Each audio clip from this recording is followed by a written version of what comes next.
நீங்கள் மனதில் வைக்க வேண்டிய 3 விஷயங்கள். 1வது, அம்மாவின் அன்பு கடல் அலை போன்றது, வெளியே தெரியும். அப்பாவின் அன்பு நடுக்கடல், ஆழம் அதிகம், வெளியே தெரியாது. அம்மா, நான் உன்னை இப்படி வளர்த்தேன், எனக்கு உடம்பு சரியில்லாத போது உன்னை டாக்டர்கிட்ட தூக்கிட்டு போனேன், உன்னை அப்படியே கையிலேயே வச்சு வச்சு எனக்கு கை வலிச்சிச்சு, இப்படி அம்மா செஞ்சதெல்லாம் சொல்லி காமிச்சிக்கிட்டே இருப்பாங்க. ஆனால் அப்பா, அவர் மனசால் உனக்கு பட்ட கஷ்டங்கள், அவர் உடலால் உழைச்சி உனக்கு கொடுத்த அந்த பணம், எதை பற்றியும் என்றைக்குமே சொன்னதே கிடையாது. அப்பாவோட அன்பு அப்படிங்கிறது வெளியில் தெரியலனாலும் அதனுடைய ஆழமும் அதனுடைய அளவும் ரொம்ப அதிகம். 2வது, தான் தடுமாறி விழுந்த இடங்களிலெல்லாம் தவறி கூட தன் மகன் விழக்கூடாது என்று நினைப்பவரே அப்பா. அதாவது ஒரு சாதாரண சின்ன பெட்டி கடை வச்சுருப்பார் அப்பா.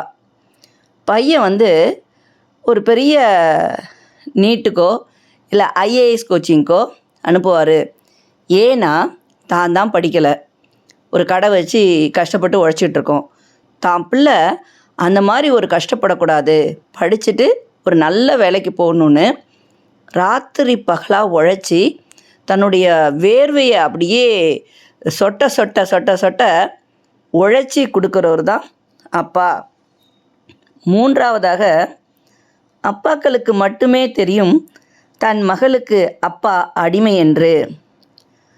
எப்போவுமே ஒரு ஹியூமன் சைக்காலஜி இருக்கும். என்னென்னா, பையன் அம்மாக்கிட்ட கொஞ்சம் நெருக்கமாக இருப்பான், பொண்ணுங்க அப்பாக்கிட்ட கொஞ்சம் நெருக்கமாக இருப்பாங்க. அம்மா என்ன செஞ்சாலும் கண்டிப்பாங்க, திட்டுவாங்க, இதை பண்ணாத அதை பண்ணாதன்னு சொல்லுவாங்க. ஆனால் அப்பா இருக்கார்ல, எப்போவுமே சரி, தான் பொண்ணு தகுதிக்கு மீறி என்ன கேட்டாலும் அதை எப்படியாவது கஷ்டப்பட்டு வாங்கிட்டு வந்து கொடுக்கணும்னு நினைப்பார். என்றைக்குமே எந்த அப்பாவும் தன்னுடைய மகளோட மனசை உடைச்சதா சரித்திரமே கிடையாது. எல்லா அப்பாக்களுமே மகளோட அன்புக்கு அடிமை தான்.